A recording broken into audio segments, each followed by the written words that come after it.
To Arjun coaching classes. Arjun coaching classes में आपका बहुत बहुत स्वागत है। दोस्तों, जैसे कि पिछले कुछ 8-10 दिन से मैं एक भी वीडियो नहीं बना पाया, कुछ कारण था, पर्सनल रीज़न था, लेकिन आज मैं सबसे आप लोग को इंटरेस्टिंग टॉपिक पर वीडियो लेकर आया हूँ। स्पोर्ट्स कोटा से कैसे आप रेलवे में जॉब पा सकते हैं, है ना। मैं जिस सर का इंटरव्यू लेने वाला हूँ वो सर अपने बारे में पूरा बताएंगे, क्योंकि वो स्पोर्ट्स कोटा से सिलेक्शन लिए हैं, है ना। क्या एलिजिबिलिटी क्राइटेरिया होते हैं, क्या क्वालिफ़िकेशन मांगता है इसमें, ठीक है। तो सर से पूरा जानना चाहेंगे दोस्तों, ठीक है। तो सर से पूरा लेते हैं। सर, आपका गुड नेम? मेरा नाम है रितेश इनुमुला जी। और मैं बिलोंग करते हैं सर? मैं बिलोंग करता हूँ महाराष्ट्र, नागपुर से। अच्छा, प्रॉपर वहीं से जी। तो सर, आप बताना चाहेंगे कि आपकी क्वालिफ़िकेशन क्या है? मैं सबसे पहले तो ये सबसे जितने व्यूअर्स हैं इनसे रिक्वेस्ट करूँगा कि आप लोग सबसे पहले वैक्सीन्स ले ले। जी बिल्कुल। जिसके कारण डबल डोज जो भी वैक्सीन्स के कंप्लीट करें। जी। और जो स्पोर्ट्स एक्टिविटीज़ बंद हुआ है 1 साल से, उसे जल्द से जल्द चालू करने में पूरे इंडिया को मदद करें। जी बिल्कुल। ये मेरा सबसे पहला रिक्वेस्ट है। जी। आज मेरे भी दोनों डोज हो गए, मैं फ्री हो गया हूँ, मुझे इतना टेंशन नहीं है। जी। मास्क लगाने, मैं खुद एक टीटी हूँ तो मैं वर्किंग करता हूँ जब गाड़ी में। जी। तो मास्क तो पहनता हूँ, लेकिन फिर भी मुझे कॉन्फिडेंस रहता है कि मेरे दोनों डोज हो गए हैं। बिल्कुल। तो मुझे बहुत रिलैक्स मिलता है। जी। दूसरी बात, आप क्या पूछ रहे थे सर? तो आप बताना चाहेंगे कि आपकी एजुकेशन क्वालिफिकेशन? देखो, स्पोर्ट्समैन की एजुकेशन क्वालिफिकेशन वो जितना पढ़ना चाहे पढ़ सकता है जी, ठीक है। वो लेकिन जितना ज़्यादा पढ़ेगा उतना अच्छा खेलेगा। अच्छा, ठीक है। वो चीज़ खत्म हो चुकी है। जब लोग बोलते थे कि नहीं पढ़ रहे हैं तो कम से कम खेल लो। अच्छा, ठीक है। लेकिन अभी स्पोर्ट्समैन को नॉलेज होना बहुत ज़रूरी है। जी। एजुकेशन बहुत ज़रूरी है खेल के साथ में। अच्छा। ठीक है। जैसे मैं खुद फुटबॉल प्लेयर हूँ जी। और फुटबॉल में लोग बोलते हैं कि ये जो गेम है ये फुटवर्क है, मतलब पैरों का गेम है जी। अब मैं नहीं मानता। ये जो है गेम है, कॉम्बिनेशन है आपका माइंड का और पैरों का। It's a game of brain and foot, दोनों के बीच में का कॉम्बिनेशन जो है वो होता है फुटबॉल। जी। तो जितना आप पढ़े लिखे रहोगे, जितना एजुकेशन करोगे, उतना आपका नॉलेज गेन होगा। जी। तो मैं तो अभी मेरा तो ग्रेजुएशन हो चुका है। जी। कौन से स्ट्रीम में सर? मैं कॉमर्स से किया। अच्छा, बीकॉम किए हैं। हाँ। और कहाँ से सर? बीकॉम कहाँ से किए हैं? मैं नागपुर यूनिवर्सिटी से किया। जी। अच्छा, और सर आप बताना चाहेंगे कि इसकी एजुकेशन क्राइटेरिया क्या है? इसके एजुकेशन क्राइटेरिया इसलिए ज़रूरी है, अगर आप 10th पास है। जी। पहले तो मैं ये बता दूं कि मैं खुद एक नेशनल प्लेयर हूँ। अच्छा। और मैं संतोष ट्रॉफी खेला हूँ महाराष्ट्र टीम से। बहुत और प्रेजेंटली मैं महाराष्ट्र टीम का सीनियर नेशनल का संतोष ट्रॉफी का कोच भी हूँ। जी। इंडियन रेलवेज का भी हूँ। जी। प्लस हेडक्वार्टर जो बिलासपुर हेडक्वार्टर है हमारा SCCR, उसका भी मैं हेड कोच हूँ। बहुत बढ़िया सर। तो प्लेयर का लाइफ जो होता है वहीं ख़त्म नहीं होता, प्लेयर का लाइफ कोचिंग में भी रहता है। अच्छा। तो जो बंदा प्लेयर से कोच बन जाता है उसको हाई एजुकेशन लेना बहुत ज़रूरी होता है। बिल्कुल सर। क्योंकि जैसा आप एक ट्यूटर रहता है वो पढ़ाता है बच्चों को ताकि वो एजुकेशन हो उनका बढ़े। लेकिन फुटबॉल में भी ऐसे ही होता है, कोई भी गेम में बिना कोच के प्लेयर का ग्रो होना बहुत मुश्किल होता है। जी। तो ये कोच का काम है उनको बताना कि आप खेल के साथ में एजुकेशन भी ज़रूरी है करके। जी। जैसा आपने 10th पास किया है तो आप एलिजिबिलिटी में आ जाते हैं रेलवे के क्लास 3 के जॉब में। अच्छा। अगर आपने 10th पास नहीं किया और आप बहुत अच्छे खिलाड़ी है तो रेल क्या कोई भी प्रशासन आपको गेम के प्रति जो होता है, मतलब आपने नेशनल खेला है उसमें आपने मेडल लाया है तो मजबूरी उनको क्लास 4 में देना पड़ता है। अच्छा। हाँ। तो उससे क्या होता है, आपका बेसिक डाउन हो जाता है, सैलरी कम होती है, तो आपका जो महत्व रहता है वो रेलवे में नहीं मिल पाता है। कोई भी department, other organization, central government हो, स्टेट गवर्नमेंट हो, किस में भी। तो 10th पास होना बहुत जरूरी है। बिल्कुल। आज के डेट में रेलवे का क्राइटेरिया पहले था क्लास 4 जॉब देना। जी। अब बंद कर दी रेलवे ने क्लास 4 का। अच्छा। मैं सिर्फ रेलवे के बारे में बता रहा हूँ क्योंकि मुझे नॉलेज रेलवे का ज़्यादा है। जी। सो इसमें क्या होता है कि आपने अगर मेडल लाए, जैसा मैं सारे गेम्स के लिए बोल रहा हूँ, फुटबॉल के लिए नहीं बोल रहा हूँ, जैसे एथलेटिक्स हो गया, हॉकी हो गया, बैडमिंटन हो गया, सब में तीन चीज रहती है, फर्स्ट सेकंड थर्ड रहती है। बिल्कुल सर। और किसी में जॉइंट रहता है 1 2 3 4 रहता है जी। कि लास्ट में उन लोग से थर्ड पोजीशन के लिए खेल, जैसे फुटबॉल में थर्ड पोजीशन के लिए नहीं होता, दोनों को जॉइंट विनर देता है। लेकिन बैडमिंटन हो गया, टेबल टेनिस हो गया, जितने भी एथलेटिक्स के इंडिविजुअल गेम्स हो गए, उसमें जो भी गोल्ड लाता है, सिल्वर लाता है, ब्रॉन्ज लाता है, तो रेलवे उनको डायरेक्ट जॉब देती है। अगर वो 6 मंथ के अंदर अगर रेलवे में कहीं टैलेंट कोटा निकलता है, अच्छा। तो बिना ट्रायल के उनको जॉब दिया जाता है। अच्छा। अब जब बिना ट्रायल के जॉब देते हैं वो 6 जैसा फॉर एग्जांपल जी जनवरी, कोई भी जनवरी में उसका नेशनल्स हुआ है, ठीक है, 2022 पकड़ लिया आप, जनवरी में उसका नेशनल्स हुआ है। हाँ। तो जनवरी से लेके अप्रैल मई जून जुलाई तक के 6 महीना जो पीरियड रहता है, वो पीरियड तक के अगर कहीं टैलेंट कोटा निकलता है ऑल ओवर रेलवे जोन्स में, जी 36 टू 37 जोन्स है, जी जी प्लस यूनिट्स है रेलवे में, जी जी। कहीं भी निकलता है तो डायरेक्ट उसको जॉब दिया जाता है, वो भी क्लास 3 में। अच्छा। अब बात आती है कि वो 10th पास है या ग्रेजुएट है। जी अगर 10th पास है तो उसको बेसिक जो बोलते हैं हम लोग, वो 2400 ग्रेड पे में बोलते हैं, ग्रेड पे अच्छा, बोलते जी, हैं, ग्रेड उसमें पे। दिया जाता है। अगर वो ग्रेजुएट जी। है तो उसको 2800 ग्रेड पे में दिया जाता है, जी ठीक है। अब जी। डिपेंड करता है कि वो नेशनल में गोल्ड मेडल ला रहा है कि ओलंपिक में ला रहा है, अच्छा। या यहाँ फिर वो किस स्तर में लेके आ रहा है, जी किस लेवल में, वो भी डिपेंड करता है। उसके हिसाब से उन्हें जॉब दिया जाता जी। है। अगर वो नेशनल्स में ला रहा है और वो रेलवे ज्वाइन कर रहे जी। हैं तो उनको 2400 ग्रेड पे में दिया जाता है, क्योंकि गोल्ड सिल्वर या ब्रॉन्ज लेके आए। लेकिन अच्छा। एक बार वो 6 महीने का पीरियड निकल जाता है, हाँ। आपने उस 6 महीने के पीरियड में कहीं पर भी मतलब प्रयास नहीं किया जॉब जी। के लिए, किसी ने बुलाया नहीं आपको, जी जी। उसके बाद वो सर्टिफिकेट वैलिड रहता है 2 साल के लिए। अच्छा 2022, 23, 24 तक के वैलिड रहेगा, जी। जनवरी जी। उसमें आप कहीं पर भी कॉल निकलता है रेलवेज में खास जी, करके, जी। तो आपको ट्रायल देना पड़ेगा। अच्छा वो ट्रायल की कमेटी रहती है रेलवेज में, ऑफिसर्स लोग की कमेटी रहती है, उसमें कोचेस रहते हैं, उसमें सीनियर प्लेयर्स रहते हैं, इन लोग ट्रायल लेके उनको जॉब दिया जाता है। लेकिन 6 महीने के अंदर अगर वो कहीं जॉब लेना चाहता है टैलेंट कोटा में, तो उनको डायरेक्ट ऑफर लेटर दिया जाता है। जी फॉर एग्जाम्पल अभी बॉक्सिंग, वर्ल्ड बॉक्सिंग हुआ है, जी तो उसमें कम से कम 6 या 7 लड़की इंडिया की जी। जिन्होंने मेडल लाया डिफरेंट एज वेट कैटेगरी में। अच्छा तो उसमें से फॉर एग्जांपल अभी नागपुर में एक लड़की है, जी। आफिया करके, जी उसको डायरेक्ट ऑफर दे दिया गया है बिलासपुर हेडक्वार्टर से कि अच्छा। मतलब आप टैलेंट कोटा में गोल्ड लाए वर्ल्ड लेवल में, जी 81 kg में, अच्छा और यो थे वो सिर्फ 18 साल की है वो, अरे वाह तो उसको डायरेक्ट जॉब दिया जा रहा है। अच्छा। अगर वो जॉब लेना चाहती है तो उनको 2400 ग्रेड पे में, हाँ। 2400 ग्रेड पे, मैं ग्रेड पे की बात कर रहा हूँ, Right. बेसिक रहेगा 29,000 से 30,000, अच्छा ठीक है, लेकिन ग्रेड पे जो होता है वो रहेगा 2400 में। जी जी जी अभी वो 10th पास है करके, अगर वो ग्रेजुएट रहती तो हो सकता है कि रेलवे उनको 28 में देती, जी लेकिन 18 साल की उम्र में अगर उसको नौकरी मिल जाती है जी तो उसका करियर खराब नहीं होता है। अब उसके वो उसके लिए प्लस हो जाता है। क्यों प्लस होता है? Financially strong। फाइनेंशियली स्ट्रांग होता है, जी। क्योंकि कुछ गेम में पैसा नहीं है इंडिया में, बिल्कुल बिल्कुल क्रिकेट छोड़ के बाकी गेम्स में पैसा नहीं है। बिल्कुल सही बात तो है। जब रेलवे उसको या फिर कोई भी गवर्नमेंट कंसर्न उसको अगर जॉब दे देती है तो जी। एक मेंटली वो फ्री हो जाता है कम से कम, कि चलो हमको जॉब मिल गया। अब अगर उस बंदे को, अगर वो चाहे लड़का रहे या लड़की रहे, अगर उसको ग्रो करना है, जी वर्ल्ड मतलब अभी जैसे वर्ल्ड चैंपियनशिप हुआ उनका, जी। उसके बाद ओलंपिक होता है, जी जब जैसा जैसा आप मेडल्स लाओगे जी। तो रेलवे उनको उसी तरह से मतलब प्रमोशन देती है। फॉर एग्जांपल सुशील कुमार जो था, जी। उसको जब वो ऑफिसर नहीं था, लेकिन ओलंपिक में उन्होंने मेडल लाने के बाद में उनको रेलवे ने स्पेशल एक बोर्ड बैठाल के उनको प्रमोशन दे दिया गया था। अच्छा। पीटी उषा को 10 या 12 साल के बाद में मिला था, अच्छा तो इनको ऑफिसर ग्रेड में दे दिया गया क्योंकि उन्होंने उस लेवल में खेला है। जी जी तो ये कदर रेलवे करती है, जी ठीक है।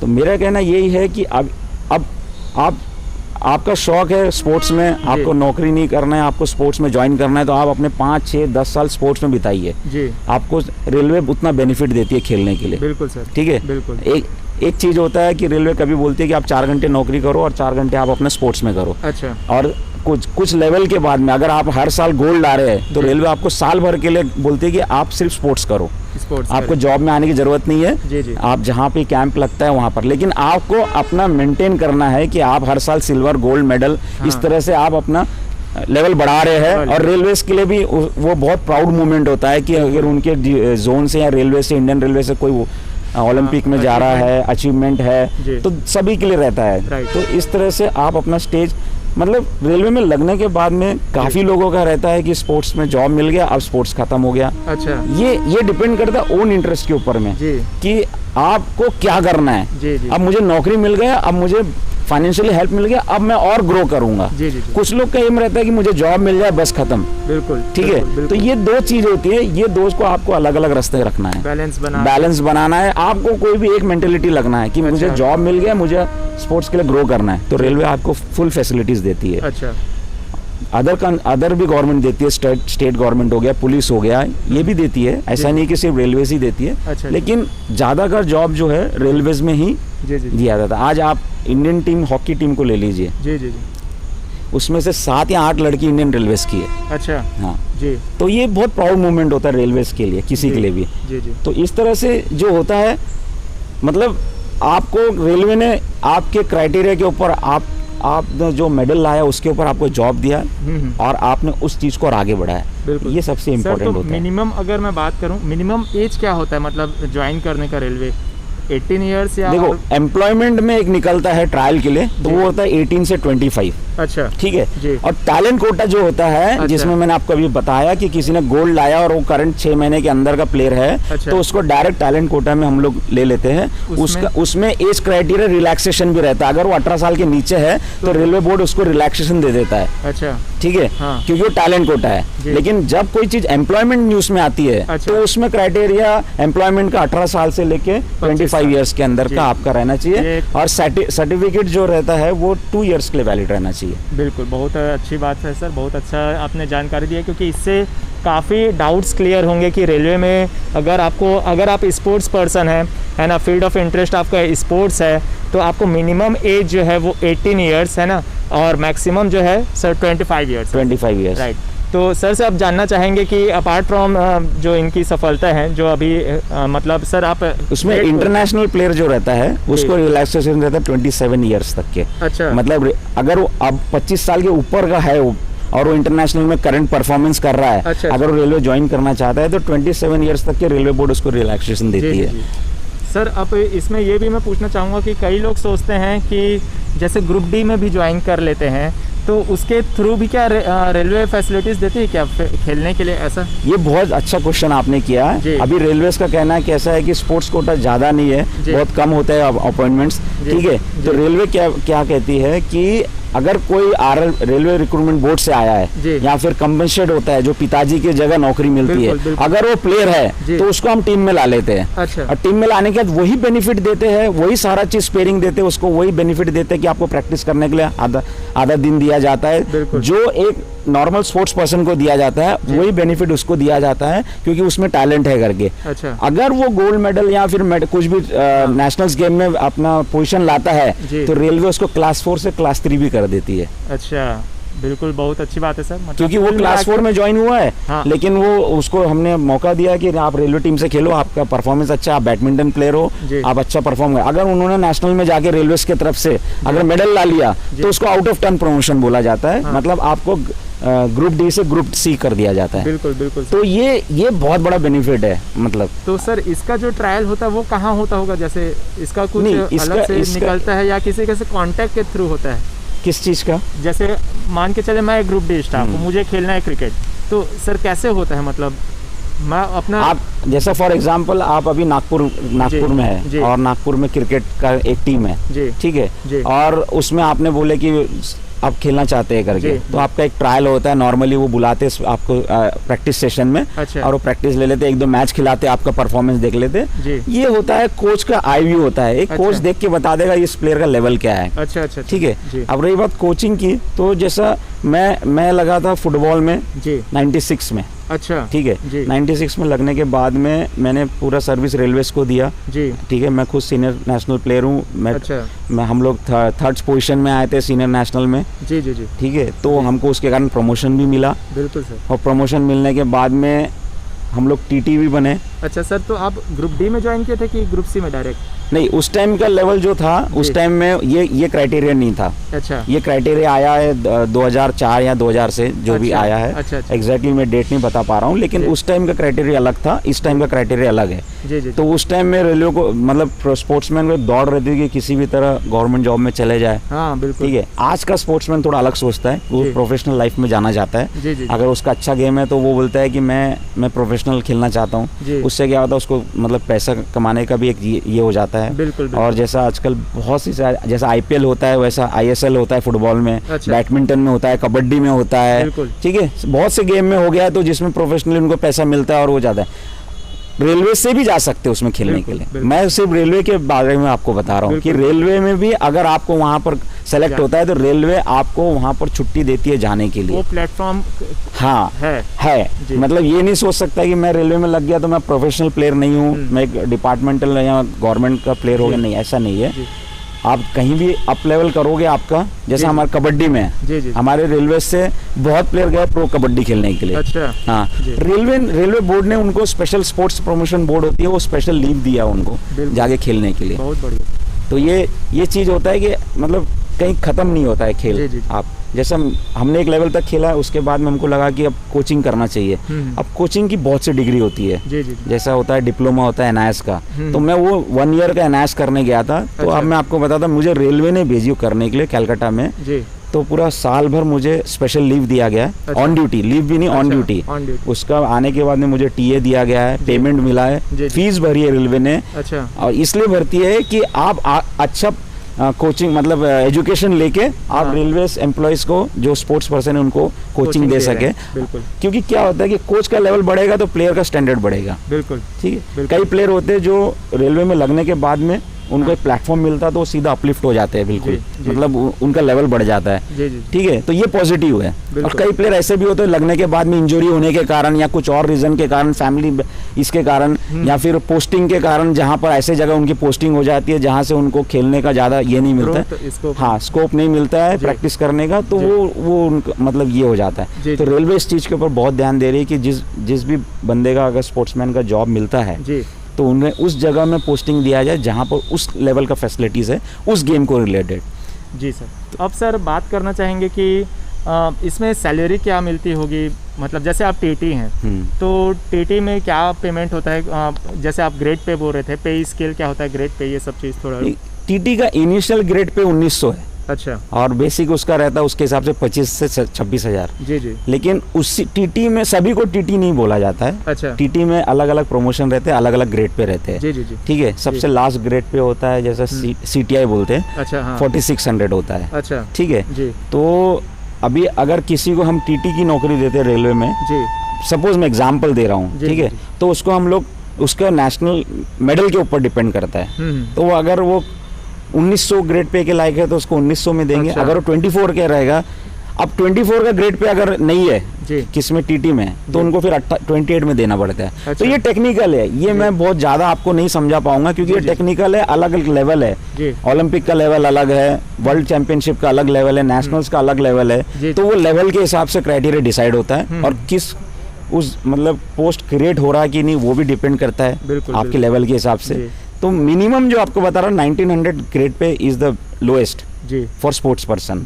ठीक है, वो क्लास 3 का है, मतलब ग्रुप सी जो आप बोलते हैं। क्लास 3 बोलने से बहुत लोग गलत भी सोचते हैं ऑफिसर ग्रेड पे, और या नहीं, group C, that is group C, group D, group C. Group D का अभी रेलवे ने बंद कर दिया है। अच्छा। स्पोर्ट्स कोटा मतलब स्पोर्ट्स अपॉइंटमेंट बंद कर दिया है। अच्छा। 4-5 साल से। अच्छा। अब सीधा वो ग्रुप सी में लेता है, उन्हीं प्लेयरों को लेता है जो मेडल्स लाते हैं। अच्छा। जो रैंकिंग में रहते हैं। तो इससे क्या होता है कि हमको अच्छे प्लेयर मिलते हैं, क्वालिटी मेंटेन होता है। सर इसमें आप प्रमोशन के बारे में तो काफ़ी अच्छा डिस्कस कर लिए, फैसिलिटीज़ के बारे में बताना चाहेंगे सर, जैसे कि आपका जो फैसिलिटीज़ के पहले सर वर्किंग आवर्स, जैसे आप बोल रहे हैं कि 4 आवर्स ड्यूटी 4 आवर, तो ये डेली रूटीन में रहता है सर कि 4 आवर्स ड्यूटी और 4 आवर?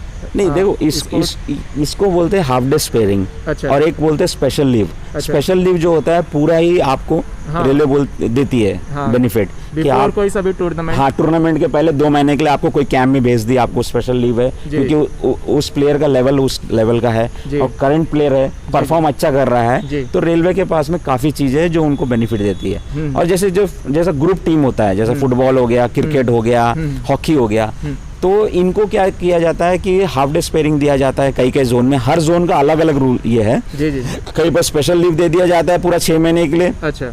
कहीं पर ये, तो अभी रेलवे का एक क्राइटेरिया है कि 120 स्पेशल लीव्स बोलते हैं उसको। अच्छा। वो एक जोन दे सकती है एक प्लेयर को। अच्छा। उसके ऊपर का जो भी रहेगा वो रेलवे बोर्ड देगी। 1 ईयर सर? 1 ईयर में 120 डेज, मतलब अप्रॉक्स 4 मंथ्स। हाँ, अगर कोई डिवीजन में हो तो 30 डेज रहता है उसका जी। अगर कोई जोन में है तो 90 to 120 डेज रहता है। उसके ऊपर जो भी चीज रहता है उसके परफॉर्मेंस के ऊपर में रेलवे बोर्ड डिसाइड करती है कि इनको कहाँ भेजा जाए, कितना लीव दिया जाए करके।